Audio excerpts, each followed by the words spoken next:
आज तक देश आजाद हो गया 1947 में, पर भाषा और भारतीयता आज भी आशा करके बैठी है, व्रत कर रही है, उपवास कर रही है कि मैं कब आजाद होंगी, मुझे कब स्वतंत्रता मिलेगी और भारत के लोग मुझे सब कैसे स्वीकार करेंगे और कब स्वीकार करेंगे। भारत में महाराज कहीं पर भी भाषा रो रही है। आप महाराष्ट्र में चले जाएं तो वहां मराठी का और हिंदी का झगड़ा चालू है। भाषा लड़ रही है, रो रही है।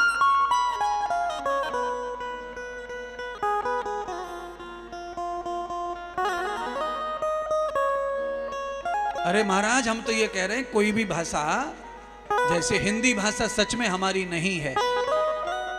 हिंदी भाषा भारतीय भाषा में गिनी नहीं जाती, वो है भी नहीं भाषा हमारी। पर हाँ, बोल चाल में जब हिंदी का प्रभाव ज्यादा है तो प्रभावशाली जो भाषा होती है उसका ही प्रचलन समाज में होने से समाज ज्यादा उद्धार की तरफ जाता है, शक्ति की तरफ जाता है, सामर्थ्य की तरफ जाता है। उससे भी ज्यादा प्रभावशाली भाषा संस्कृत है। अब उसे समाज में लाने के लिए 50-100 साल लग जाएंगे, पर आधे भारत में जो भाषा पहले से प्रचलित है उसको ज्यादा लाने में तकलीफ नहीं है। मराठी भाषा में पावर है, ताकत है, बल है, सम्मान है, प्रतिष्ठा है, व्याकरण है, उसको लाया जाए समाज में। पूरे देश में कोई भाषा निश्चित तो करो। पर इस समय क्या हो गया है, भारतीयता तो गुलाम आज तक भी है, यहां तो अंग्रेजी का परचम लहरा रहा है। अंग्रेजी, 3 साल के बच्चे को अंग्रेजी तो आती है पर उसे दूसरी भाषा भारत की कोई आती नहीं है। अब बताओ, मराठी घर में, आप महाराष्ट्र में मराठी घर में चले जाओ, गुजरात में चले जाओ, ये 2-2.5 साल का बच्चा अंग्रेजी बोल लेता है पर अपनी भाषा नहीं बोल पाता है। फिर किस बात की लड़ाई है? आप अपने बच्चे को अपनी भाषा सिखाते नहीं हैं, उसे अंग्रेजी सिखाते हैं और भारत में लड़ाई कर रहे हैं भाषा के ऊपर। आपको अमेरिका की भाषा, लंदन की भाषा प्रिय है पर आपको आपस की भारतीय भाषा प्रिय नहीं। आप तमिलनाडु चले जाओ, केरला चले जाओ महाराज, आपकी हिंदी भाषा सुनी कि आपके दुश्मन हो जाएंगे। और हिंदी भाषी आदमी कैसा है?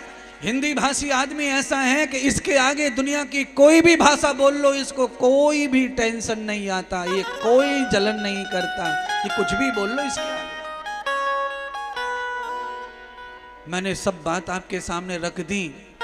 मैंने रख दिया कि हिंदी भाषा भी भारतीय भाषा नहीं है, ये भी भाषा दूसरी जगह से ही आई है, पर इसका चलन इतनी भयंकर तरीके से समाज में आया कि इसको लोगों ने ज्यादा सीख लिया।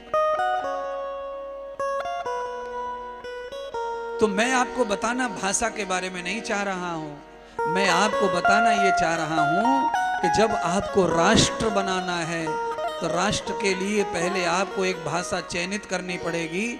जब तक आपकी शिक्षा पद्धति में एक भाषा का प्रयोजन नहीं होगा तब तक आप राष्ट्र की कामना करना छोड़ दो। कामना से कुछ नहीं होता, ग्राउंड पे काम करना पड़ता है, तब आदमी परीक्षा में पास होता है। बिना परीक्षा में पास हुए, बिना परीक्षा दिए तो सबको वकीलों से ज्यादा ज्ञान है ही ऑलरेडी।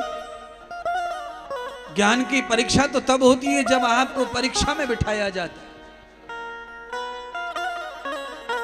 ऐसे तो पांडाल में जो लोग बैठे हैं इनको ज्ञान कम थोड़ी है। यहाँ से हटकर जब जाएंगे, चाय पिएंगे और चाय के बाद में जब बैठेंगे कुर्सियों पे एक दूसरे की तरफ मुंह करके, तो हर आदमी पीएचडी फुल फॉर्म डिग्री लेकर बैठा हुआ है। इतना ज्ञान बटोर, इतना ज्ञान उगलते हैं, इतना ज्ञान उगलते हैं कि महाराज क्या कहने। और ज्ञान को ज्ञान से काटने वाला सामने बैठा रहता है अपनी कुर्सी पे, उधर से वो धकेलता है ज्ञान, फिर इधर से ये धकेलता है, तीसरा चौथा जो भी आते हैं कंपनी में जुड़ते चले जाते हैं और अपने अपने ज्ञान को ठोकते चले जाते हैं। सब कुछ जायज है और सब यही होना चाहिए जो सब चाहते हैं।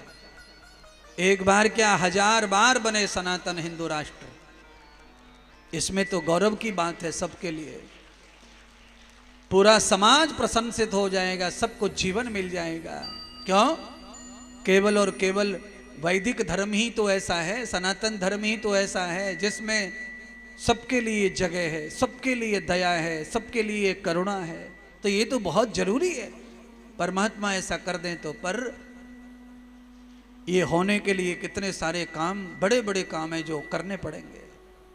आज भगवान श्री सूत जी, सौनक जी ने कोई उनकी जाति पाति नहीं पूछी और अनुराग से कथा प्रारंभ कर दी जा रही है।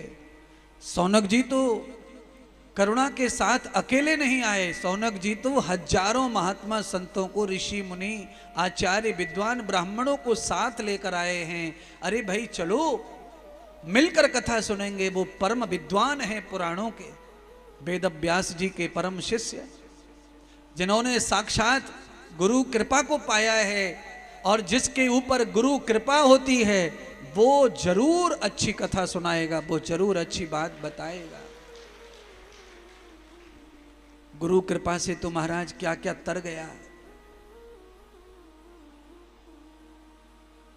गुरु के ऊपर केवल विश्वास और भरोसा करने से अर्जुन के समान एक